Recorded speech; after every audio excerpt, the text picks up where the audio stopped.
Opo. Ano yung sinasabing kababalaghan na na-experience mo? Opo, hindi po kasi maiwasan yun sa morgue. Several stories, like for example, biglang may nahuhulog pong gamit sa mesa. Wala naman pong tapos pinulot ko pa, nilagay ko pa sa... Tapos yung mga trabahador po namin, like, we're feeling something and then we're just gonna talk about it after ng service. I felt the same. Tapos yung pong kamag-anak na isa, biglang lalapit sa amin. May nakita akong tao dyan sa... Hindi namin makita. Tapos another person with a different, di sila magkakilala, will say the same thing sa establishment. Tapos yung pinaka nakakatakot pa was this. So every year kasi bine-bless po namin yung facilities namin. Then one time, yung exorcist priest that came into our place, meron po siyang kasamang may third eye. And then he said, I'm seeing so many things here, sabi niya. Souls, sabi nga nun. So he decided to, bigyan niyo ako ng papel at ballpen. Nagsulat ko siya ng mga pangalan. Yung mga pangalan po nandun, yun yung mga nakaburol namin. Yun mismo? Sila po mismo. Na hindi niya kita yung blackboard kasi yung blackboard nasa likod. Sabi ko, sabi ko, nakaburol sa atin. So ganun pala, kapag namatay ang isang tao, yung kaluluwa niya, nandun nakikita niya yung nakikita ho niya. Hindi namin makita. But yung pong mga exorcist priest na team na nandun, they're saying the same thing. Kasi lahat na-identify, nandun sila lahat. Yung pong, siguro mga 12 names po yun. 12 names. They're all there. Sabi niya, they're all there. And pati pa apelido. And it's first time po niya sa lugar namin. Hindi ko sinabi sa kanya na kung nasan yung blackboard. No, he went straight to the house, continued with the blessing, and never saw the blackboard. So si Papa were like, this is true. This is true. Ikaw yung wala kang, yung talagang naramdaman mo na parang... Yung pong isa sa buhok mo yung gumaganon. Kasi po minsan may mga patay po na paglabas ko sa morgue, okay lang.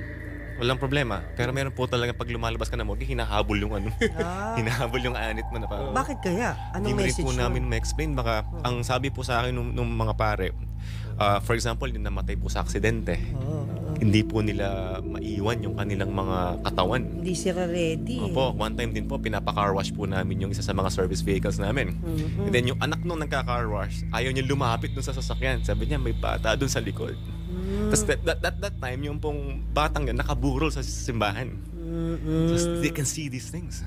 So hindi po namin ma-explain. Kahit di ako naniniwala, sabi ko, sila na yung nagsasabi, may ibang tao.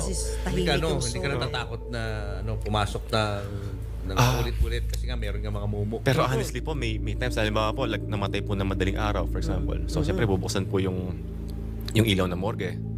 And then, minsan po, biglang yung mga ilaw namin, yung one time po, naiwan ako kinuha po yung patay, naghintay ako sa loob ng office, nagpa-flash po mag-isa yung CR ko. Ako lang mag-isa. So, bakit ganun? Ang powerful nila, kaya nila mag-flash. Hindi ko rin po yung next thing, ma'am. So, I went out. And then the driver said, boss, ba't ka nasa labas? May alaga ako sa loob. Palilipasin mo lang. Kailangan ko lang kayong, hinintay ko lang kayo, but he's there. Ako lang mag-isa, sabi ko sa kanya. So, and then also, yung pong mga trabahador na namin, ganun din po. They're seeing the same faces, and when they're sleeping, someone is pulling their feet, no? Yung mga papo nila. Ganun din po nangyayari sa akin, no? May times po minsan. So, kahit i-bless mo yan, ganun pa rin, di aalis. Kaya kailangan po every year. Kasi meron mga bago lang. Yes. So, what's happening to us po is that even if it happens, nagkakaroon po kami ng lakas ng loob to go through. Because we cannot say na, di na mabalsam yan, nararamdaman kami. But you have to be professional. And kaya nga po may St. Benedict medal din ako. At saka may Brown Scapular din po ako. Ayan. And I pray the rosary din. That's why for them. Kasi nga ex-seminary ka, kaya ang tulong nun. Yes, so it helps us. And part din po kasi kami ng exorcism team din sa Pampanga. So, in-explain din po sa amin yung mga ganun about how we deal with spirits, with the spirits of the dead, the souls. No, so, even sa church po namin, pino-forward po namin yung mga pangalan na yun sa kanila. Pag ganun ba, kunyari, kamamatay lang ng isang tao, mas malakas yung kanyang kumbaga yung force niya, kaysa sa matagal nang namatay? Hindi po baliktad. Mas iba po yung mga matagal na. Talaga? Yung po kasing mga fresh lang, for example. Fresh yung term. Yung po mga bago lang namatay. Kamamatay lang. Feel pa rin po yung pagmamahal ng mga kamag-anak nila. It's still there. Yeah. I mean, of course, we're there to assist them to cope up with the situation. Pero you can sense yung peace kasi nga tanggap Pero yung madalas po mabibigat yung mga tao na discover na lang namatay tapos wala nagki-claim. Ayun. Yun po yung mga nagva-viral sa mga Angry, videos natin. Opo. Angry. Talagang meron po silang ang bigat sa morgue. Parang even kami po, nag-aaway kami sa loob, nagkakainisan. And I have to tell that to my priest na best friend ko. What's happening? This is going on in our establishment. So you have to have this, you have to pray this, ganyan. Because what happened to the deceased? And sabi ko, he was found dead. So may talahib na ito yung nangyari. Ganyan. So yun po yung mga mabibigat. Angry kasi. Opo, parang walang justice for... Yes. Kahit ipag-pray mo. Wala po kasi kaming authority to do so eh. Kailangan lang po namin talagang hintayin hanggang sa mailibing sila.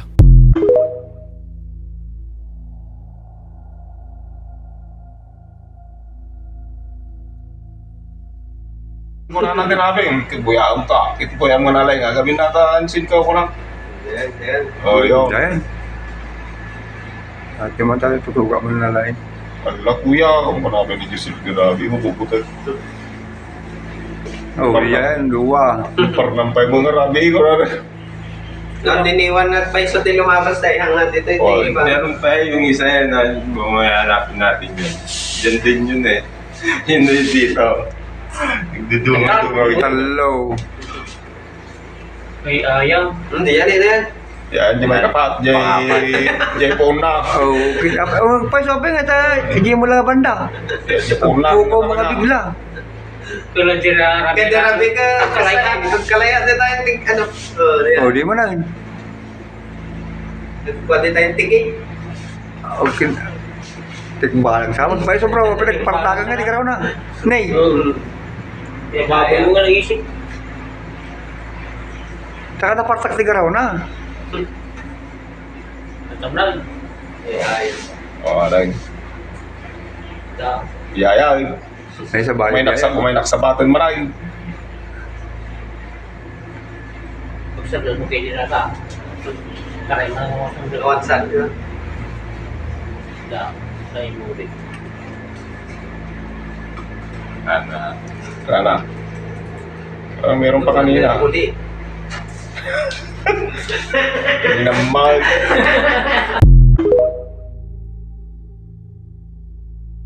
Muna natin namin, kibuyaan ka. Kitibuyaan mo na lang. Gagawin natin, sin ka ko lang. Yan. Oh, yun. Yan. At yung mga tayo, tutuga mo na lang. Ala kuya, kung manapin ni Joseph Garabi, mapuputan. Oh, yan, luwa. Parnampay mo nga rabi ko na rin. Nang diniwan at pa isa din lumabas tayo hangat ito Oh, iba. Meron pa yung isa yan na bumayanapin natin yun. Diyan din yun eh. Yun na yun dito.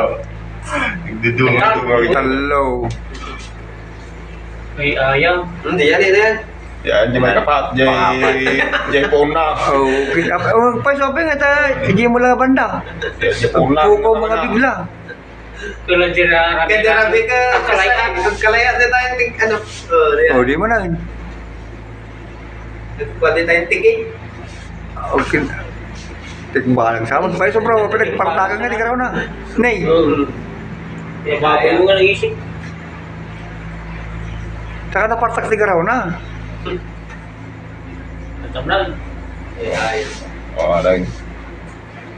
Da. Yaya. Ay, sa bahay. May naksabatan maray. Pagsablad mo kayo na ka. Karay na ako sa Lawan sa Da. Sa imuli. Kana. Meron pa kanina. Uli. Namal.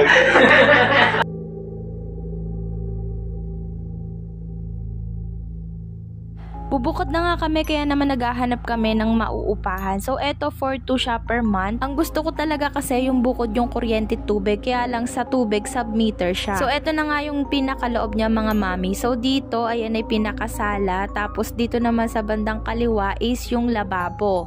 So ayan, ganito kalaki yung lababo niya. Pwede na rin kasi naka-tiles naman na. Yung pinaka-floor lang talaga yung magiging problema namin. Dito naman sa lababo mabilis lang ayusin yan. Lagyan lang yan ng kortina and maayos na yan.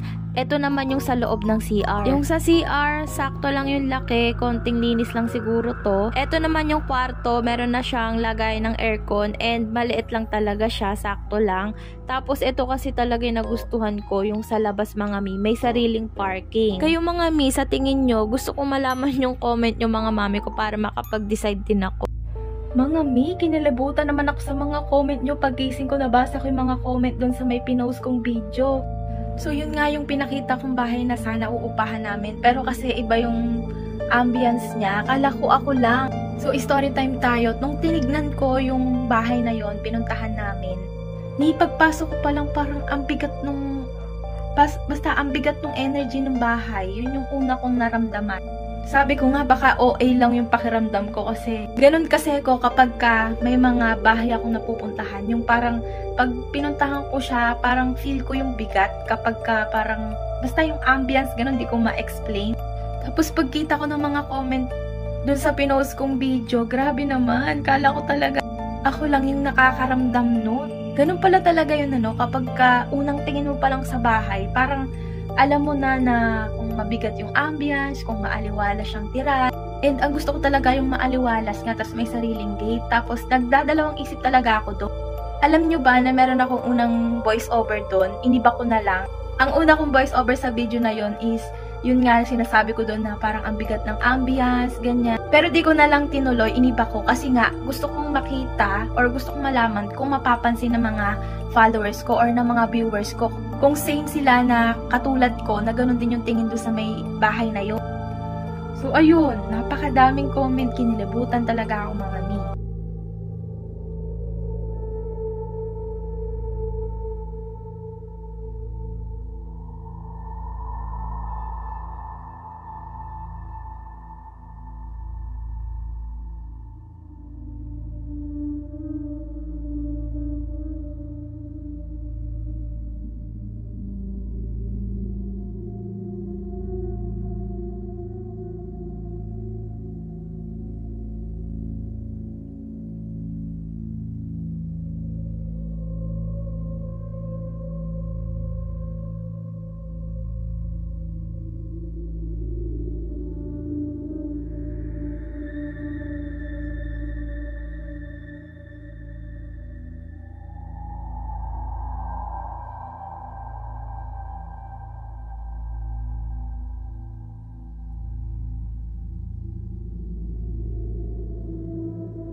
Okay, sabi ni ate, story time please. Since today is December 31 at maingay, hindi ako natakot magkwento na nangyari. Okay, yung nakita niyo sa CCTV is may kausap yung taga-alaga ng baby ko, si ate, na hindi niya nakikita, hindi ko rin siya nakita. Nagulat ako na may ganun nang nangyayari, kaya ayun ni-record ko. Sabi niya, ako daw yung kausap niya doon noong time na yun. Pero wala naman siyang kausap noon. Kaya nagulat din ako. Syempre natakot ako. So ang nangyari, sa taas kami dalawa, magkasama kami. Bumaba siya para magugas ng plato. Tapos nagulat siya kasi nasa likod daw niya ako. Hinahanap ko daw yung sinunod. Tapos makikita niyo sa video, nagulat siya. Okay, sa part 2 tayo.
may part 2 tayo guys. Dahil gusto nyo tuloy-tuloy yung kwento, sige.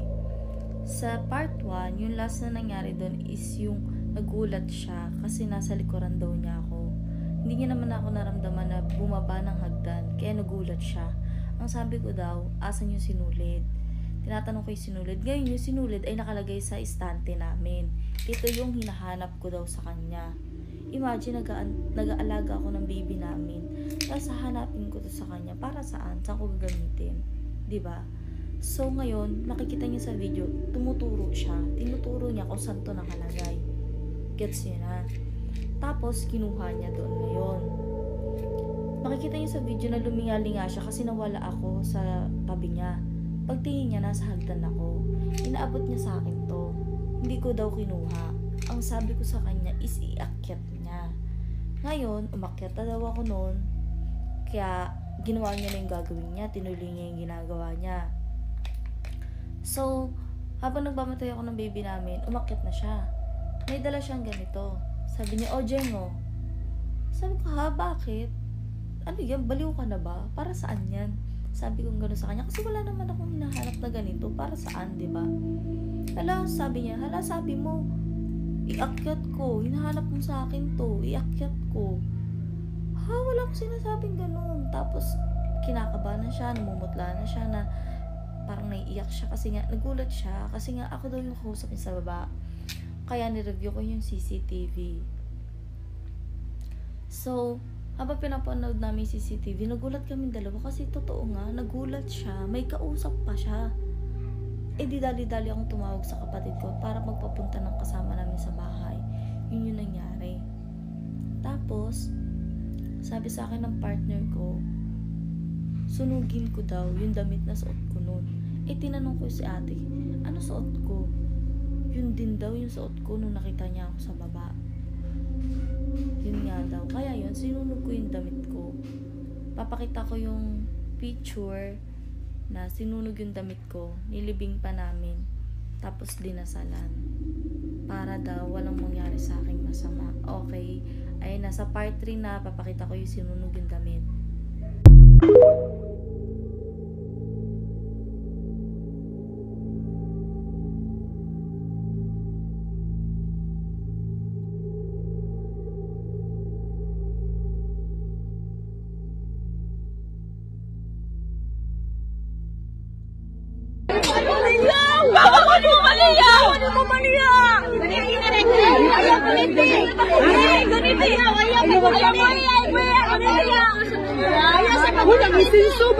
Mama kayo, mama. Kaya sa pagunibliya mo na.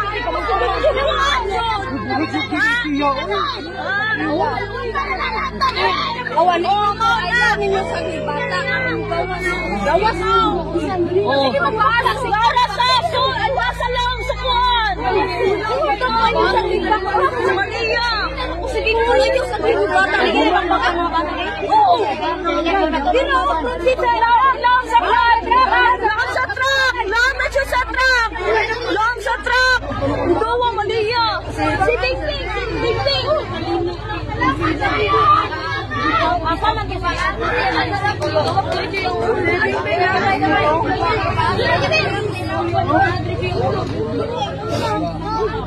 Lora siya dira. Pagkuhan niyo dira, pagkuhan ni Kuya Tipe dira. Pagpaaso. Dilili, Lora, hugaw kayo. Hugaw kayo si Malia. Oh, nagpapa. Kuya Tipe dira siya nagkuhan oh. Diri na kayo ma. Pagpaaso din oh.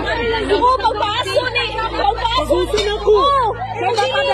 Paguman ako paaso, dako ko padugak na agyud bata pagbuwag ni Ate Ading. Ikaw na kayo si hugaw kay kayo. Poloy.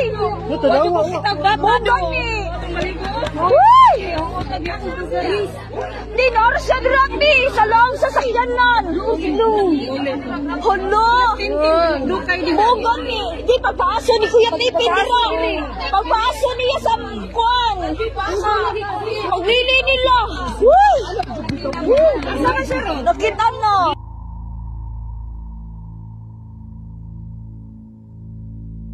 Di kayo maniniwala sa nakita ko. First time ko kasi maglaba, tas may napansin akong buhok. So akala ko normal lang. Then nung nagkukuskus ako, tinignan ko, paano to may buhok, sabi ko. Then pagkaganon ko, hindi na natitigil yung haba niya. Ano yung buhok ko? Ayan, hanggang dito lang siya. Then pag sa likod, hanggang dyan lang. Parang sagad na dito, di ba? And then, eto, tignan nyo yan. Ganyan ako ng ganyan. Ganyan. Ayan. Hindi na natitigil. Ang haba. Ayan na yung dulo. Ganito siya kahaba. Ito, hanggang tuhod ko. Ito ko kinikilabutan kasi nung nakita ko to, sabi ko, humahaba ba yung buhok pag nababasa? Sa tingin nyo, humahaba ba? Na akong kilala na ganito kahaba na buhok. Sukat natin. Ayan, sinukat na natin. Tapos ganito kahaba. Ito, dito. Mahigit 1 metro, gagi. Ayan o. Sobra pa. Sobra sa 1 meter. Dang! Matatanggal lang yung takot ko pag sinabi niyong humahaba or nai-stretch yung buhok. Pero, ewan ko na lang kung 1 metro, ganun na haba yung buhok ko, may stretch. Ewan ko na lang. Ano? Buhok, diba? Hindi yan tela. Sukatin mo nga ulit. Hindi siya tela. Sukatin mo nga ulit. Oh, sukatin natin. Amen. Ang haba na nakakatakot. Hindi, wait lang. Ako na. Baka maputol kasi. Kayo, huwag yung hirahin masyado. Ako na. Hila ko Wait lang. Ayan, okay na. Hila din ako. Ibaba mo muna. Oh, baba mo na muna. Ito na mag-a-adjust. Sa nasa guhit na. Oh. Lagpas to. Lagpas. Hindi. Ayasan na. Ini, nabitawan ko. Lagpas talaga oh. Basta dito na ako sa buhit. Nakasagad na yan? Hindi.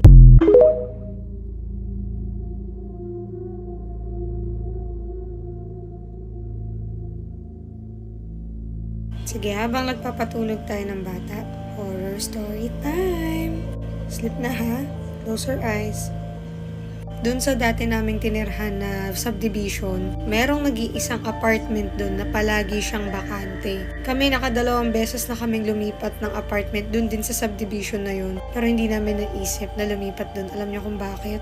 Okay naman yung bahay, maganda, maluwag, okay din naman yung presyo ng renta. Pero every time talaga na may maghahanap ng mga paupahan doon, nilalaktawan nila yun. Yung dati daw kasing nakatira doon, nagbigti. Sino ba namang gugustuhin tumira sa bahay kung saan may history na ganun, di ba?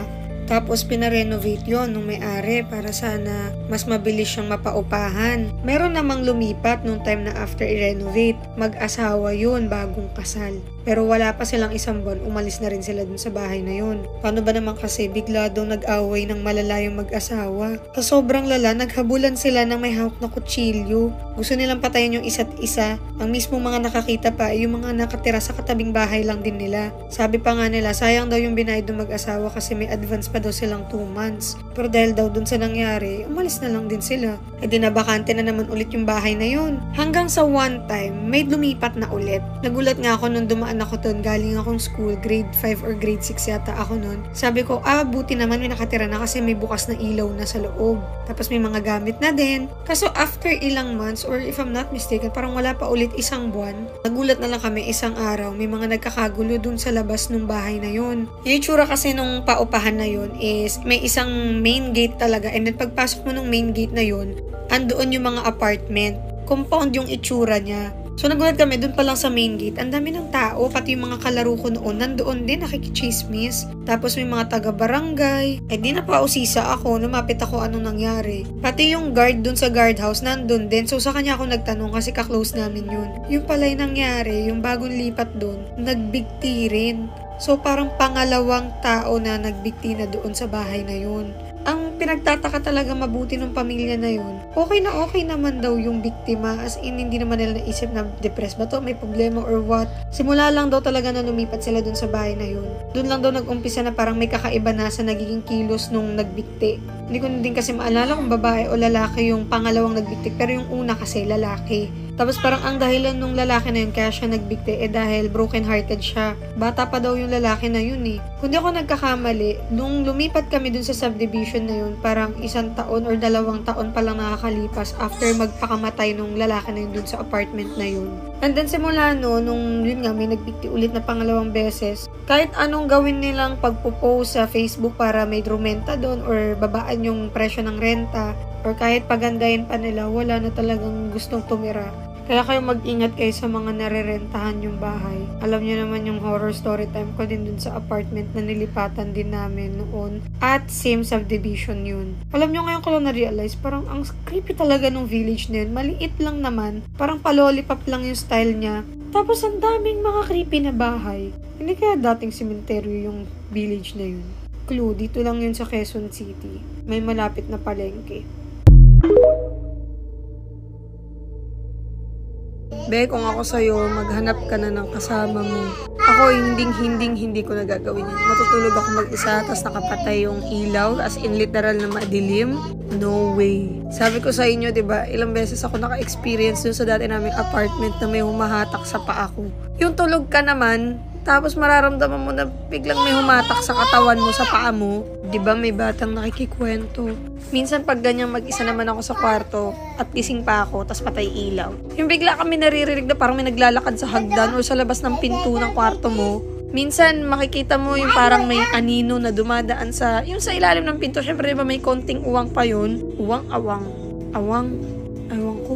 Basta yun. Naku, sabi ko sa inyo, nakakatakot yun. Nakakatakot pa dyan, yung biglang may kakatok sa madaling araw. O, naalala niyo yung kwento ko, yung kumatok sa kwarto namin ng bandang 3:00. Ay, hindi ko pala nakwento sa inyo bakit tuwing 3:00 din ako madalas magkwento.